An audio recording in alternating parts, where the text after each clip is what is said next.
Pavlo Petrovych Skoropadsky was a Ukrainian aristocrat, military and state leader, decorated Imperial Russian Army and Ukrainian Army General of Cossack heritage. Skoropadsky became a conservative leader in Ukraine following the Russian Revolution of 1917, a founder of a Hetman dynasty and Hetman of Ukraine. Origin: Pavlo Skoropadsky was born into a Skoropadsky family of Ukrainian military leaders and statesmen that distinguished themselves since the 17th century when Fedor Skoropadsky participated in the Battle of Jevtivody. The father of Pavlo Petrovych Skoropadsky was a cavalry guard colonel and a veteran of the Caucasian War. Afterwards he served as a speaker for the Starodub County Council until his death. Pavlo's aunt Countess Yelizaveta Miloradovich was a Ukrainian public activist. She was one of the main sponsors for Foundation First Ukrainian Scientific Institution Shevchenko Scientific Society in Lviv. Her husband was Count Lev Miloradovich, whose mother was from the Kochubey family. The grandfather Ivan also served as a speaker for the Praluki County and Poltava Governorate councils. He also was known for building the Trostianets Arboretum. Pavlo's father Petro Ivanovich was also a descendant of the Tarnovsky family, while Pavlo's mother was a descendant of Mikolashevsky and Olsefiev families.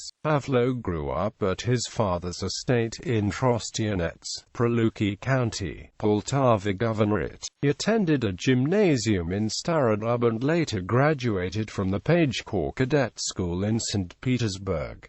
Military career: first assignments and Russo-Japan War. In 1893 Skoropadsky graduated from the Page Corps and was assigned as a cornet to the Chevalier Guard Regiment, where he was put in charge of a squadron. After 2 years he was assigned a duty of the regimental adjutant in the same regiment.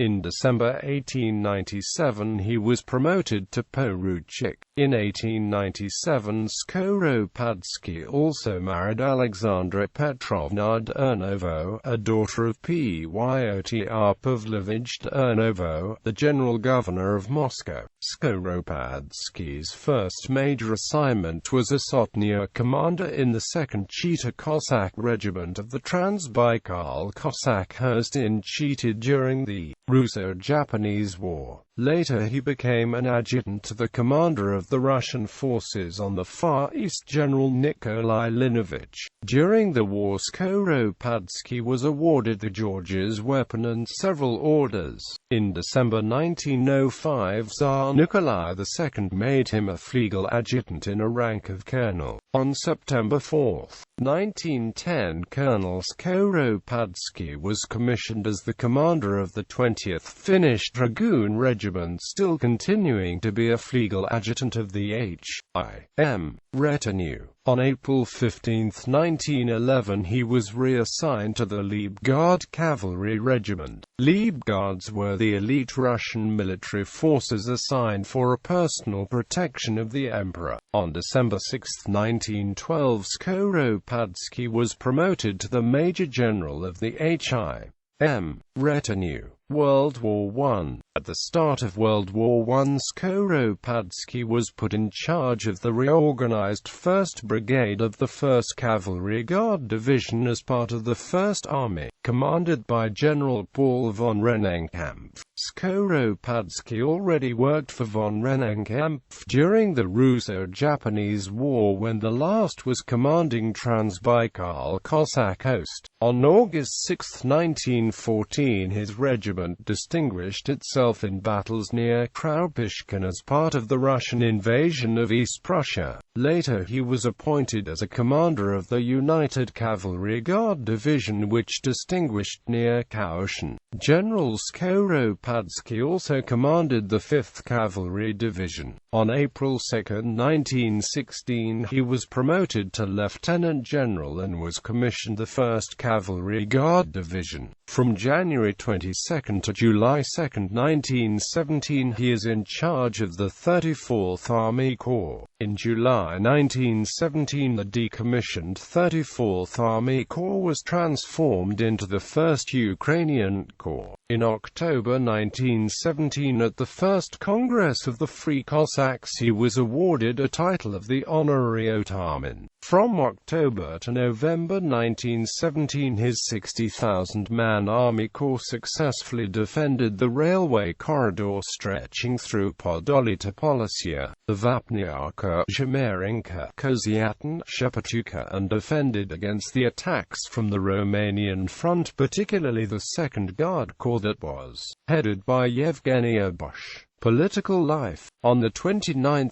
April 1918, a coup d'état toppled the Ukrainian People's Republic and Skoropadsky became Hetman of Ukraine. The same day he was chrismated by Bishop Nicodim in St. Sophia Cathedral as the Hetman of Ukraine. The coup d'état had been sanctioned by the Imperial German Army, which in the spring of 1918 had occupied Kiev and other parts of Ukraine. The Ukrainian Republic was intent upon repelling an invasion by the Bolshevik Red Army. In return, the Republican government pledged food stocks which were to be expropriated from the peasants. The German General Staff was dissatisfied with the inefficiency and incompetence of the Republican government, which repeatedly failed to deliver the supplies on time. Skoropadsky was accused by other Ukrainian nationalists of being a German collaborator supported by wealthy landowners. He was also considered too pro-Russian and dictatorial. Among other things, Skoropadsky formed a cabinet of mainly Russian speakers, Tsarists, and Slavophiles.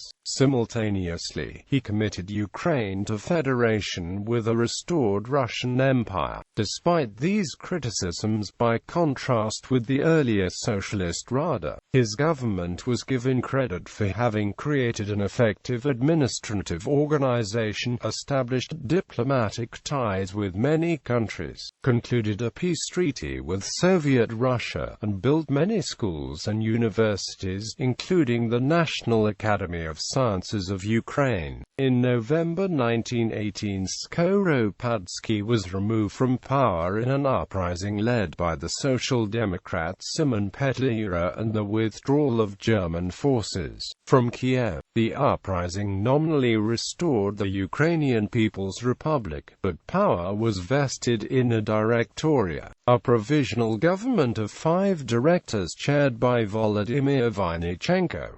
Skoropadsky abdicated on December 14, 1918 and fled to Berlin. While living in Weimar, Germany, Skoropadsky maintained close personal friendships with senior government and army officials originating as far back as his military college days. In later years, however, he consistently refused offers to collaborate with the Nazis. During World War II, Skoropadsky fled before advancing Soviet forces along with the retreating German army. He died at Metin Abbey in Germany after being wounded by an Allied bombing near Regensburg, and was buried in Oberstdorf. His movement continued into the early 1980s, influencing a Ukrainian monarchist program based on the Cossack state model. It ended gradually with the aging of Eastern Ukrainian émigré communities. Skoropadsky's daughter, Olena Skoropadskyi, resided in Switzerland, visited Ukraine several times, and had been honored for her historical writings. Honors: Order of St. Anne 4th degree, 1904.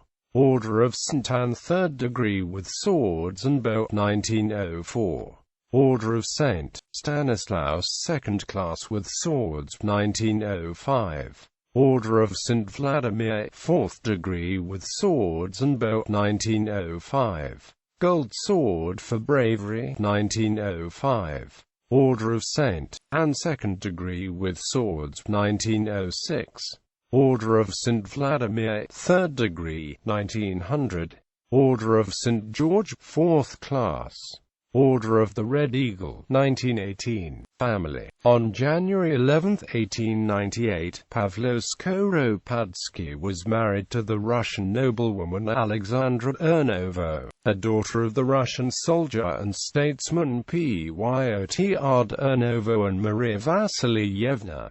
The couple had 6 children: Maria, who married Adam de Montreza; Yelizaveta, who married Mr. Kushim, a painter, sculptor, leader of Hetman movement; Petro, who suffered from epilepsy; Danilo; Pavlo, who died from disease; Olena, who married Gerd Jinder on August 31, 1943, and married Ludvigot on March 20, 1948. Her 2 children are: Alexandra, she married Martin Kunig and had a son Dmitry.